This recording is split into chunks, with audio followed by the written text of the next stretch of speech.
27 years old, work as a physical therapist in Phoenix, Arizona, and make about $67,000 a year. I've been an avid runner since college, usually running 4 to 5 times a week. I prefer running at night, around 9 or 10 p.m., after the Arizona heat dies down and the temperature becomes bearable. My usual route takes me along the canal path near my apartment. It's a popular running and biking trail that runs for miles through the city, well lit in most sections, with plenty of other joggers and cyclists even late at night. I'd been running this route for about 2 years with no issues. This happened in March 2025. It was a Thursday night around 9:30 p.m.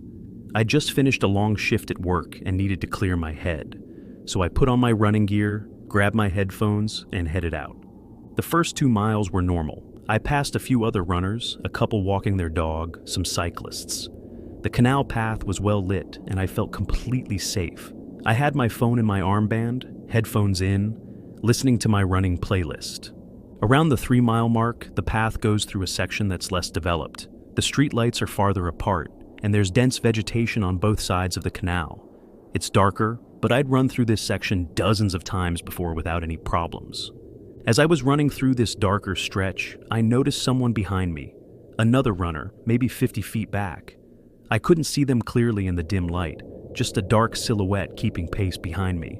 I didn't think much of it at first. The canal path is popular, and it's common to have other runners on the same route. But after about half a mile, I realized they were still behind me. Same distance, same pace. When I sped up, they sped up. When I slowed down, they slowed down. I started to feel uneasy. I took out one earbud so I could hear better. I could hear their footsteps behind me, steady and deliberate, matching my rhythm. I decided to test something. I suddenly stopped, pretending to tie my shoe. The person behind me also stopped, about 40 feet back. They didn't pass me, just stood there in the darkness, waiting. My heart started racing. This wasn't normal runner behavior. If someone was just on the same route, they'd pass me when I stopped. But this person was deliberately staying behind me. I stood up and started running again, faster this time. The footsteps followed, also faster. I was approaching a section where the path splits. The main path continues along the canal, but there's a side path that leads up to a residential street. I usually stayed on the main path, but I decided to take the side path instead, hoping the person would continue on the main route. I made the turn. So did they? Now I was genuinely scared. This person was following me intentionally. They weren't just another runner on the same route. They were tracking my movements. The side path was even darker than the canal path. No streetlights, just moonlight filtering through the trees. I could barely see where I was going. I could still hear the footsteps behind me.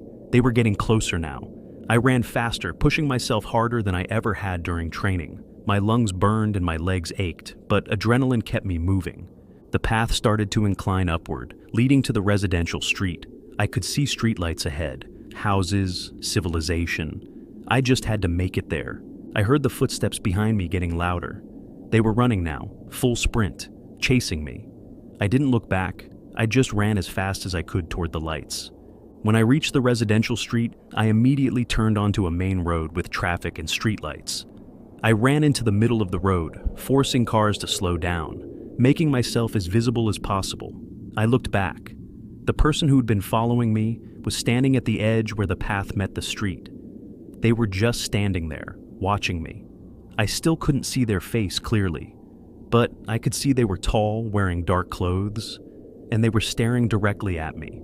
A car honked at me. I moved to the sidewalk and immediately called 911. 2 patrol cars arrived within about 10 minutes. I told them what happened. They searched the area where I'd seen the person standing, but they were gone. No trace. The officers said I'd done the right thing by running to a populated area and calling for help. They drove me back to my apartment and advised me not to run alone on that path anymore, especially at night. The next day, I posted about my experience in a local running group on Facebook. I wanted to warn other runners about what happened. Within an hour, I had dozens of comments. Multiple women said they'd had similar experiences on that same canal path, being followed, chased, feeling unsafe. Several said they'd stopped running there because of it. One comment in particular stood out. A woman said her friend had been attacked on that path 6 months ago. She'd been running at night, and someone had grabbed her from behind. tried to pull her off the path into the vegetation. She'd managed to fight them off and escape, but she'd been too traumatized to report it to the police at the time. I called the Phoenix PD and told them about the Facebook comments. Detective Hayes said they'd look into it, but without more specific information or evidence, there wasn't much they could do. I stopped running on the canal path. I found a new route through a well-lit neighborhood with more traffic and pedestrians. It's not as scenic, but I feel safer. 2 weeks after my experience, another woman reported being chased on the same canal path, in the same section where I'd been followed. This time, the police took it more seriously. They set up a sting operation. Female officers dressed in running gear jogged the path at night, with backup units nearby. On the third night of the operation, it happened. An officer reported being followed by someone matching the description I'd given. When she reached the darker section, the person started running toward her. Backup units moved in. They arrested him. His name was Michael Torres, 34 years old, unemployed, living about 2 miles from the canal path. When they searched his apartment, they found disturbing evidence. He had a notebook with dates, times, and descriptions of women he'd seen running on the canal path. My description was in there, along with about 20 others. He also had a backpack with zip ties, duct tape, and a knife. The police said he'd clearly been planning to abduct someone. During interrogation, Michael admitted to following women on the canal path for over a year. He said he'd come close to grabbing several of them, but had always backed off at the last minute. He claimed he never intended to actually hurt anyone, that he just liked the thrill of the chase. The psychologist who evaluated him said Michael showed signs of escalating behavior. He'd gone from simply watching women, to following them, to chasing them. The police believed it was only a matter of time before he actually attacked someone. Michael Torres was charged with stalking, attempted kidnapping, and possession of burglary tools. He pled guilty and was sentenced to 8 years in prison. Detective Hayes called me after the sentencing. She said that by reporting my experience and posting in the running group, I'd likely prevented Michael from seriously hurting or killing someone. That should have made me feel better, but it didn't. Because I keep thinking about that night, how close I came to being his victim. How, if I'd been just a little slower, a little less aware, things could have ended very differently. I still run at night sometimes, but never alone. I always bring a friend or join a running group. I carry pepper spray. I stay in well-lit areas with lots of people around. And I never ever wear both headphones anymore. I need to hear what's around me.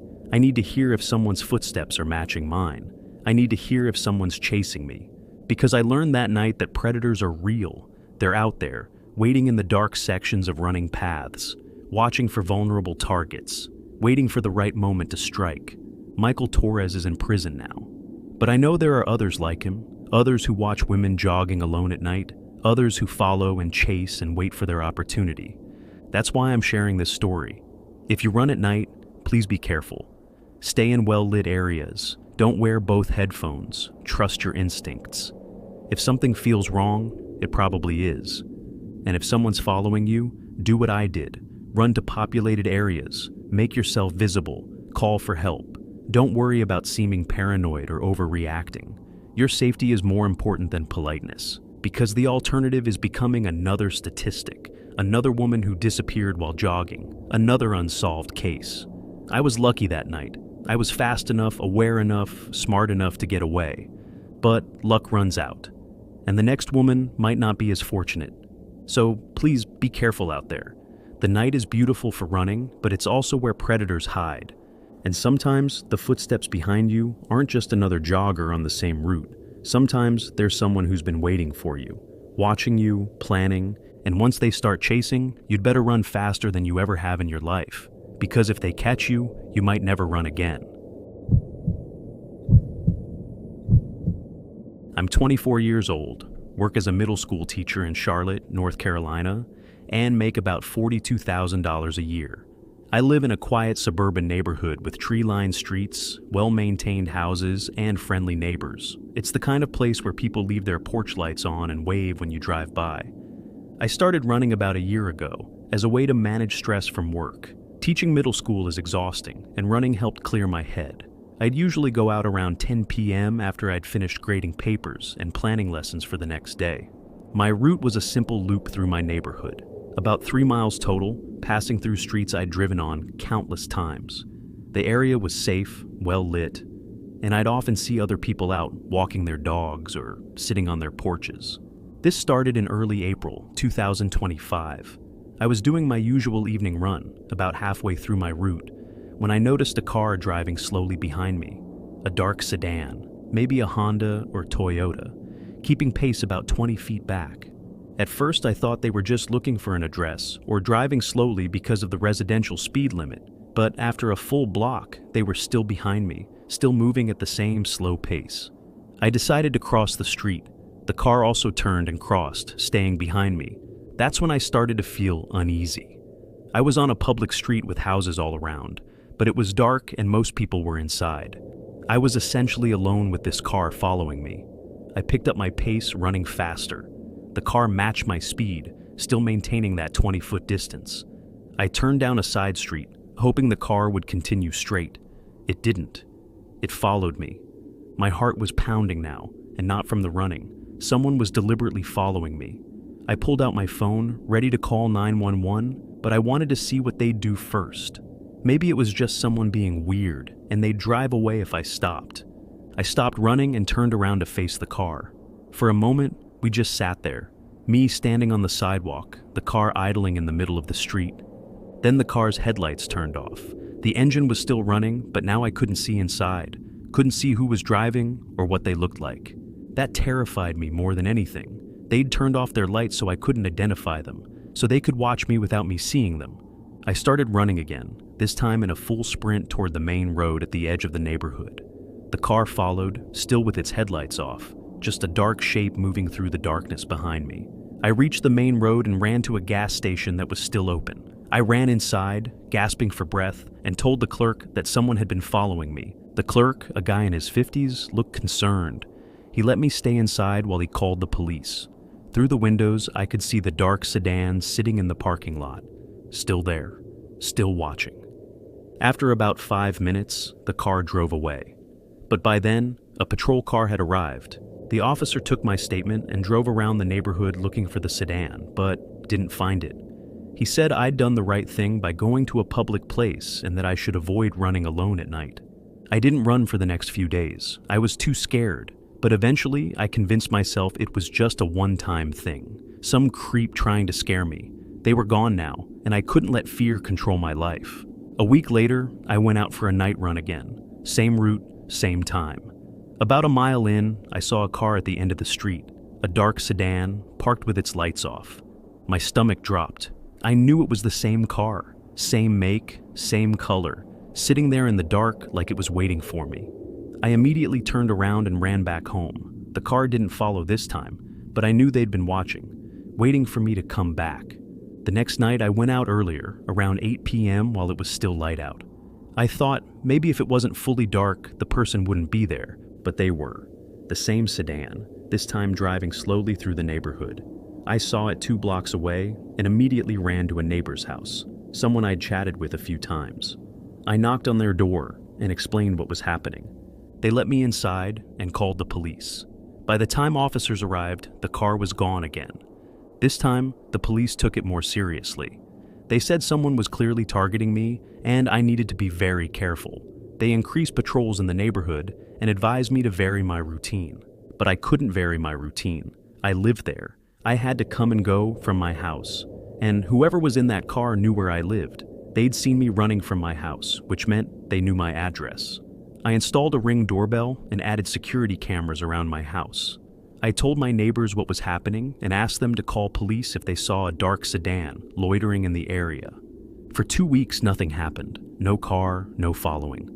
I started to think maybe they'd moved on. Maybe police presence had scared them away. Then one night, I came home from a work event around 9 p.m. As I pulled into my driveway, I noticed something on my windshield, a piece of paper folded under the wiper blade. I got out of my car and grabbed it. Written in block letters were the words, "I like watching you run." I dropped the paper and immediately went inside, locking every door and window. I called 911 and reported it. The police came and took the note as evidence. They checked my security cameras, but the footage showed nothing. Whoever had left the note had done it during the day when I was at work, and they'd approached my car from an angle the cameras didn't cover. Detective Morrison was assigned to my case. She reviewed everything, all the incidents, all the reports. She said this person was escalating, first following me in their car, then leaving a note on my property. She was concerned about what might come next. She recommended I stay somewhere else for a while, at least until they could identify the person. I stayed with my parents for about a week, but I couldn't hide forever. I had to go to work. I had to live my life. When I returned home, I was hypervigilant. I checked my surroundings constantly, looked for the sedan everywhere I went, reviewed my security footage every day. Then one evening, about 3 weeks after the note, I checked my Ring doorbell footage from earlier that day and saw something that made my blood run cold. The dark sedan had been parked across the street from my house for 3 hours, just sitting there in the middle of the day, watching my house. I called Detective Morrison immediately. She came over with another officer and reviewed the footage. The video was clear enough to see the license plate. They ran the plate. It came back to a man named Eric Palmer, 38 years old, registered address about 10 miles from my neighborhood. The police went to his address that night. Eric wasn't home, but they got a warrant to search his car and his apartment. What they found was disturbing. In his car, binoculars, a camera with a telephoto lens, a notebook with my address and notes about my running schedule. In his apartment, hundreds of photos. Photos of me running, taken from his car. Photos of my house, taken from the street. Photos of me leaving for work, coming home from work, getting my mail. He'd been watching me for months, long before the night he first followed me in his car.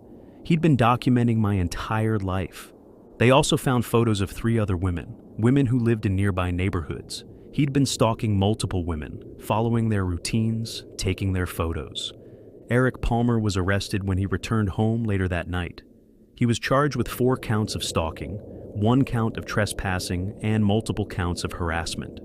During the investigation, one of the other women he'd been photographing came forward. She said Eric had followed her on her morning runs about a year ago. She'd reported it to police, but nothing came of it because she didn't have enough evidence. If that case had been investigated more thoroughly, if police had taken it more seriously, maybe Eric would have been stopped before he started stalking me and the others. But he wasn't, and he escalated, and who knows what he would have done if I hadn't caught him on camera that day. Eric Palmer pled guilty to all charges and was sentenced to 5 years in prison with mandatory mental health treatment.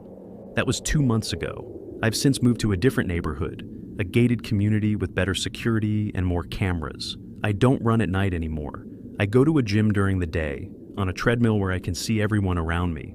I still look over my shoulder constantly. Every dark sedan I see makes my heart race. Every person walking behind me on the sidewalk makes me nervous.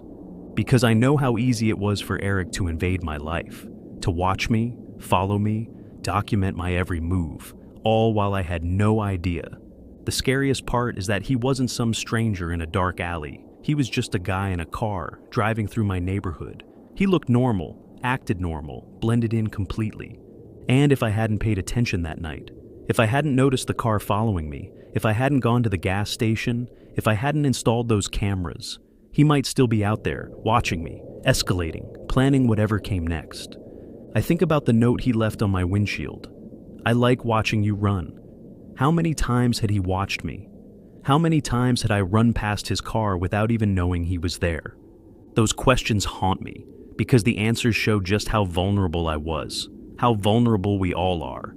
Anyone can be a victim. Any routine can be exploited. Any normal activity, like going for a run, can put you in danger. So please, if you're a runner, especially if you run at night, be aware of your surroundings. Notice if cars are following you. Notice if the same vehicle appears multiple times. Trust your instincts. And don't hesitate to call for help if something feels wrong. Because predators like Eric Palmer are out there. They're watching, they're waiting, they're learning your patterns, and by the time you realize you're being stalked, they've already been watching you for months. Don't let yourself become a victim. Stay alert, stay safe, and never assume that your quiet, safe neighborhood is immune to danger, because danger can come from anywhere. And sometimes it drives a dark sedan through suburban streets, hiding in plain sight, waiting for the perfect moment to strike. I'm 30 years old, work as a software engineer in Portland, Oregon, and make about $110,000 a year. I've been running since high school, and it's always been my favorite way to decompress after long days of coding and meetings. I live near a large urban park with miles of trails, perfect for running. My favorite trail was about 5 miles long, winding through dense forest with the occasional clearing that offered views of the city. During the day, it was packed with runners, hikers, and cyclists. But at night, around 10 p.m. when I usually ran, it was mostly empty. Just a few hardcore runners like me who preferred the solitude and cooler temperatures. The trail was well maintained and had emergency call boxes every mile, which made me feel safe enough to run alone at night. I'd been running this trail 3 to 4 times a week for over a year with absolutely no issues. This changed in late March 2025. I was about 2 miles into my run, in one of the denser sections of the trail where trees blocked most of the moonlight. My headlamp provided just enough light to see the path ahead. I heard something in the woods to my left, footsteps, but not on the trail. Someone was walking through the underbrush, parallel to the trail, keeping pace with me. I stopped running and listened. The footsteps stopped too. I told myself it was probably a deer or coyote. The park had plenty of wildlife, but something felt off. The rhythm of the footsteps had sounded human, deliberate. I started running again, faster this time. The footsteps resumed, also faster, still parallel to me, but hidden in the trees. My rational brain tried to explain it away. Maybe another trail runner had gone off path to pee or something and was making their way back. Maybe it was a homeless person camping in the woods. But my instincts were screaming that something was wrong. I picked up my pace to a sprint. So did the footsteps in the woods. They were definitely keeping up with me, definitely matching my speed, and they were getting closer to the trail. I could see a clearing ahead, about 200 yards away. If I could just make it there, I'd be out of the dense trees, in the open, where I could see what was following me. I pushed myself harder than I ever had. My lungs burned and my legs screamed in protest, but adrenaline kept me moving. Just as I reached the edge of the clearing, I heard the footsteps change direction. Instead of running parallel to the trail, they were now running toward the trail, toward me. I burst into the clearing and immediately looked back. I saw a figure emerge from the tree line onto the trail, about 50 feet behind me. It was a person, wearing dark clothes, running fast. They were chasing me. I didn't stop to get a better look. I just ran. The clearing offered no protection, no place to hide. I had to keep moving, had to reach the next section of trail where I knew there was an emergency call box. I could hear them behind me. Their footsteps on the trail were loud, heavy, getting closer. I reached for my phone and my armband. I needed to call 911, but as I pulled it out, my sweaty hands lost their grip. The phone flew out of my hand and skittered across the trail, falling into the brush. I didn't stop to get it. There wasn't time. The person behind me was maybe 30 feet away now. The trail descended into another wooded section. I knew the emergency call box was about half a mile ahead. If I could just maintain my pace, just keep them from catching up to me, I could reach it. But I was getting tired. My sprint was slowing to a run. My body was giving out. The footsteps behind me were getting louder. They were gaining on me. I saw the emergency call box ahead, a small blue light marking its location. Maybe 200 yards.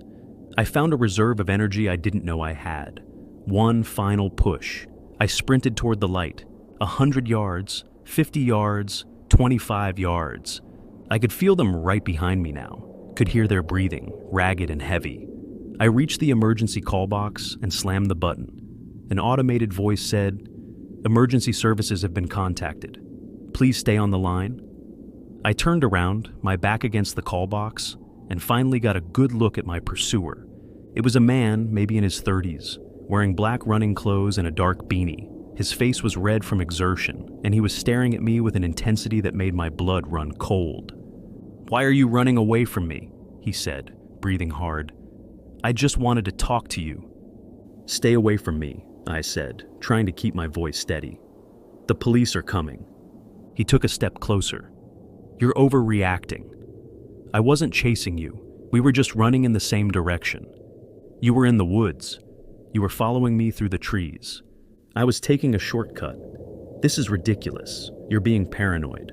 But everything about his body language said otherwise. The way he was positioned, blocking the trail behind me, the way he kept inching closer, the way his eyes kept darting around like he was calculating his next move. "The police are coming," I repeated. "You should leave." "I'm not doing anything wrong. I'm just a runner, same as you." We stood there in a stalemate, him blocking the trail, me with my back against the emergency call box.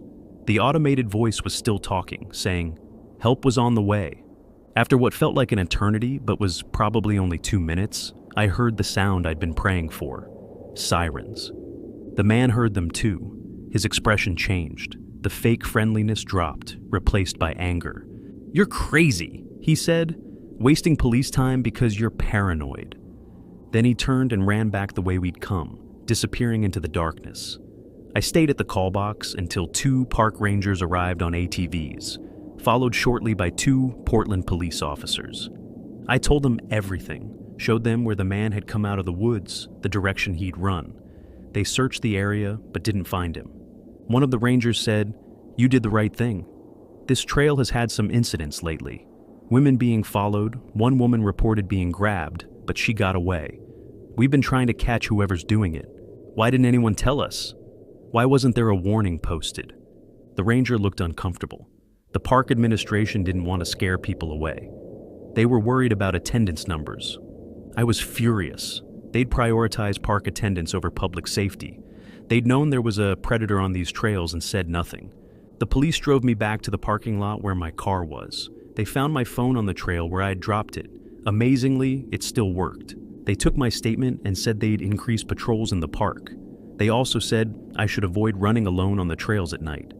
The next day I went to the local news. I told them my story, told them about the other incidents, told them how the park administration had kept it quiet. The story aired that evening. Within hours, dozens of women came forward with similar experiences on that trail. Being followed, being chased, feeling unsafe. The park was forced to address it publicly. They apologized for not warning the public sooner. They installed better lighting on the trails, more emergency call boxes, and implemented mandatory ranger patrols at night. 2 weeks after my incident, another woman was running on the trail around 9 p.m. when a man matching the description I'd given tried to grab her. But this time, rangers were patrolling nearby. They caught him. His name was Derek Matthews, 33 years old, lived about 5 miles from the park. When police searched his apartment, they found a collection of women's running gear, shoes, socks, headbands, items he'd taken from women he'd encountered on the trail. He admitted to following women on the trail for over a year. He said he'd never intended to hurt anyone, just wanted to collect souvenirs. But the police said his behavior showed escalation. He'd gone from watching to following to chasing to attempting physical contact. The detective on the case told me that if I hadn't reported my incident, if I hadn't gone to the media and forced the park to take action, Derek would have eventually seriously hurt or killed someone. Derek Matthews was charged with multiple counts of stalking, attempted assault, and theft. He pled guilty and was sentenced to 6 years in prison. That was 3 months ago. I don't run on trails anymore. I stick to well-lit streets with traffic and people around. I run during the day when possible, and I never, ever run alone. The trail I loved, the place where I found peace and clarity, is now tainted. I can't go back there without thinking about that night, without feeling Derek's presence behind me, chasing me through the darkness. I think about all the times I ran that trail at night, completely unaware that Derek was watching. How many times had he been there, hidden in the trees, deciding whether that night would be the night he made his move? The emergency call box saved me. If it hadn't been there, if I'd been just a little slower, if Derek had been just a little faster, I don't know what would have happened. The scariest part is how normal Derek looked. When they showed his mugshot on the news, he looked like any other guy. Clean cut, average looking, someone you wouldn't look twice at. He had a job, an apartment, a seemingly normal life, and in his spare time, he hunted women on park trails. That's what keeps me up at night.